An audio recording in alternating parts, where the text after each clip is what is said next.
Guys, ഇത് നമ്മുടെ Istanbul ട്രിപ്പിൻ്റെ day 2 ആണ്. നമ്മൾ നിൽക്കുന്നത് ഇസ്താംബുളിനടുത്തുള്ള പ്രിൻസസ് ഐലൻഡിലെ ഏറ്റവും വലിയ ഐലൻഡായ ബുയ്ക്കാഡയിലാണ്. ബുയ്ക്കാഡ സ്ഥിതി ചെയ്യുന്നത് മാർമറ സീയിലാണ്. മാർമറ സീ മെഡിറ്ററേനിയൻ സീയുടെ ഒരു എക്സ്റ്റൻഷൻ എന്ന രീതിയിൽ പറയാം. ഇവിടുത്തെ ഏറ്റവും വലിയ പ്രത്യേകത എന്താണെന്ന് വെച്ചാൽ ഈ ഐലൻഡിൽ ഒരു കാർസും അലൗഡ് അല്ല. പബ്ലിക് ട്രാൻസ്പോർട്ടേഷന് വേണ്ടി ഇലക്ട്രിക് ബസ്സസ് മാത്രമേ ഇവിടെ ഓടത്തുള്ളൂ.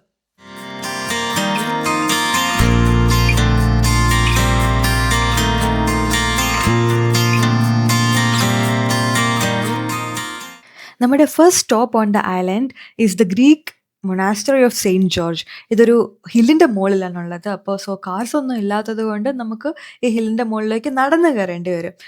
ഒന്നുകിൽ നടക്കാം, അല്ലെങ്കിൽ ഹോഴ്സ് ക്യാരേജ് എടുക്കാം. കുറേ പേര് ബൈസൈക്കിളൊക്കെ റെൻറ്റ് ചെയ്ത് കൊണ്ടുവരുന്നത് കണ്ടു. പക്ഷേ ഹില്ലിൻ്റെ മുകളിലേക്ക് കയറ്റാൻ ഭയങ്കര ബുദ്ധിമുട്ടായിരുന്നു. ഒരു 30 to 40 മിനിറ്റ്സ് ഹൈക്കിന് ശേഷം മുകളിലെത്തിയ ഒരു അടിപൊളി വ്യൂ ആണ് ഉള്ളത്.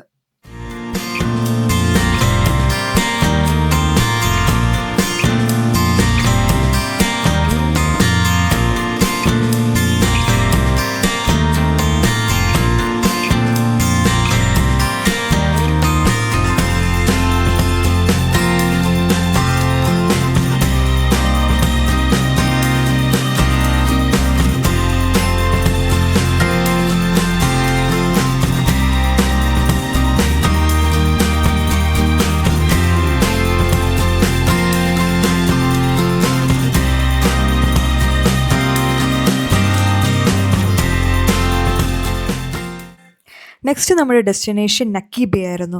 നക്കി ബേ ഒരു പ്രൈവറ്റ് ബീച്ച് റിസോർട്ടാണ്. ഇസ്താംബൂളിനടുത്ത് ചില്ല് ചെയ്യാൻ ബീച്ച് സൈഡിൽ പറ്റിയൊരു സ്ഥലമാണ് നക്കി ബേ. ഇവിടെ സൺബേത്ത് ചെയ്യാൻ ഏരിയ ഉണ്ട്, കൂടാണ്ട് സീയിലേക്ക് അധികം ഡീപ്പ് അല്ലാണ്ട് ഇറങ്ങാനും പറ്റിയ സ്ഥലങ്ങളുണ്ട്.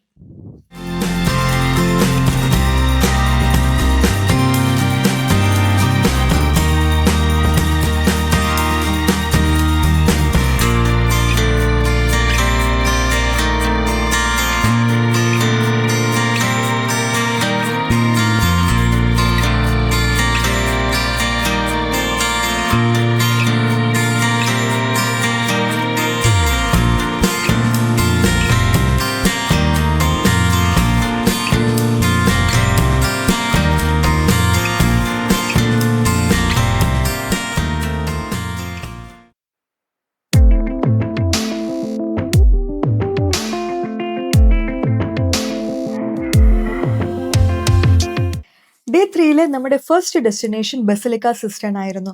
536 AD അന്നത്തെ ബൈസാന്റൈൻ എംപറർ ആയിരുന്ന ജസ്റ്റീനിയൻ ബിൽഡ് ചെയ്ത ഒരു അണ്ടർഗ്രൗണ്ട് വാട്ടർ റിസർവോയറാണ് ബസിലിക്ക സിസ്റ്റേൺ. അന്നത്തെ കോൺസ്റ്റാന്റിനോപ്പിളിന്റെ അടിയിലായിരുന്നു ഈ ബസിലിക്ക സിസ്റ്റേൺ ഉണ്ടാക്കിയിരിക്കുന്നത്. 80,000 ടൺസ് ഓഫ് വാട്ടർ വരെ ഹോൾഡ് ചെയ്യാനുള്ള കപ്പാസിറ്റി ഉണ്ട് ഈ സിസ്റ്റേണിന്. ബൈസാന്റൈൻ എംപയറിന്റെ ഫോളിന് ശേഷം ഒരു thousands of yearsോളം ഇതിനെക്കുറിച്ച് എല്ലാവരും മറന്നുപോയി. ആയിരക്കണക്കിന് വർഷങ്ങൾക്ക് ശേഷം ഓട്ടോമാൻകാരാണ് ഈ ബസിലിക്ക സിസ്റ്റേൺ റീഡിസ്കവർ ചെയ്തത്. 2016 ബ്ലോക്ക് ബസ്റ്റർ ആയിരുന്ന ഇൻഫേർണോയുടെ ക്ലൈമാക്സ് സീൻസ് ഒക്കെ ഇവിടെയാണ് ഷൂട്ട് ചെയ്തത്. ഈ സിസ്റ്റേണിൽ ആർക്കും മനസ്സിലാകാത്ത കുറച്ച് ദുരൂഹമായ കാര്യങ്ങളുണ്ട്. ഒന്ന്, ഇവിടെ മെഡൂസയുടെ കോളങ്ങൾ കുറേ സ്ഥാപിച്ചിട്ടുണ്ട്. ഒരെണ്ണം അപ്സൈഡ് ഡൗൺ ആയിട്ടും ഒരെണ്ണം സൈഡ് വേയിലും. എന്തുകൊണ്ട് ഇവിടെ മെഡൂസയുടെ ഹെഡ് സ്ഥാപിച്ചു? 1500 വർഷങ്ങൾക്ക് മുകളിൽ പഴക്കമുള്ള സ്റ്റാച്യൂസ് ആണ് ഇതൊക്കെ.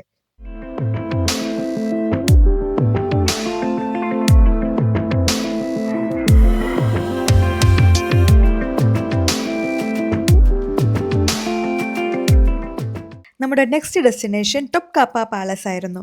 ഒരു 400-ലധികം വർഷങ്ങളോളം ഓട്ടോമാൻ എംപയറിൻ്റെ ബീറ്റിംഗ് ഹാർട്ടായിരുന്നു ടൊപ്കാപ്പ പാലസ്. 30-ലധികം പ്രൊവിൻസുകളെയും മില്യൺസിലധികം ആൾക്കാരെയും ഇവിടെ നിന്നായിരുന്നു, ഈ പാലസിൻ്റെ ചുവരുകൾക്കുള്ളിൽ നിന്നായിരുന്നു ഓട്ടോമാൻ എംപറേഴ്സ് കൺട്രോൾ ചെയ്തുകൊണ്ടിരുന്നത്. ഈ പാലസ് മുഴുവൻ കണ്ടു തീർക്കാൻ ഒരു ദിവസം മതിയാവില്ല. അത്രയും സൈസും അത്രയും ഗ്രൗണ്ട് ഏരിയയും ഉണ്ട് ഈ പാലസിന്. ഇത് കൂടാണ്ട് ഇവിടെ നിന്നുള്ള വ്യൂസും ഭയങ്കര മാഗ്നിഫിസൻ്റ് ആണ്.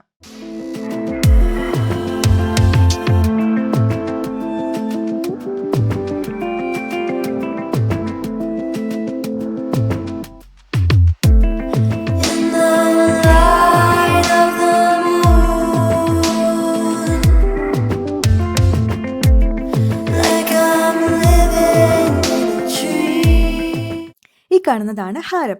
പാലസിലെ സ്ത്രീകൾ താമസിച്ചുകൊണ്ടിരുന്ന സ്ഥലമായിരുന്നു ഹാരം. സുൽത്താന്റെ അമ്മ, ഭാര്യമാർ, കോൺക്യുബൈൻസ്, സെർവൻസ് അങ്ങനെ അപ് ടു 2000 സ്ത്രീകൾ താമസിച്ചുകൊണ്ടിരുന്ന സ്ഥലമായിരുന്നു ഇത്.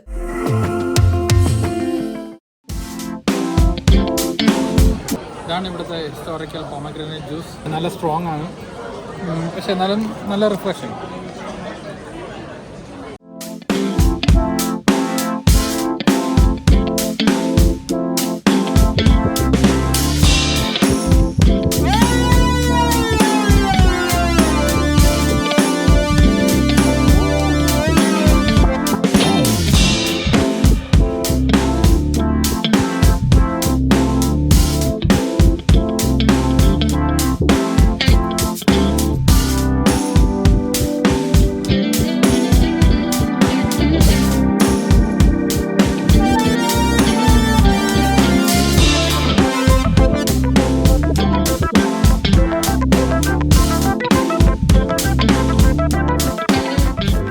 ഞങ്ങളൊരു ക്രൂസിൽ ഷിപ്പിലാണ്. ഇതാണ് ഞങ്ങൾക്ക് ആദ്യമായിട്ട് കൊണ്ടുവന്ന ഡിഷസ്. സ്റ്റാർട്ടേഴ്സ് ആണെന്നാണ് പറയുന്നത്. ഇനി കൂടുതൽ എന്തൊക്കെയാ വരാൻ ഉണ്ട്. ആൻഡ് അവിടെ സെൻട്രൽ ഒരു സ്റ്റേജ് ഉണ്ട്. സ്റ്റേജിൽ സൂഫി മ്യൂസിക്കും ഡാൻസിങ്ങും ഒക്കെ ഉണ്ടായിരിക്കും.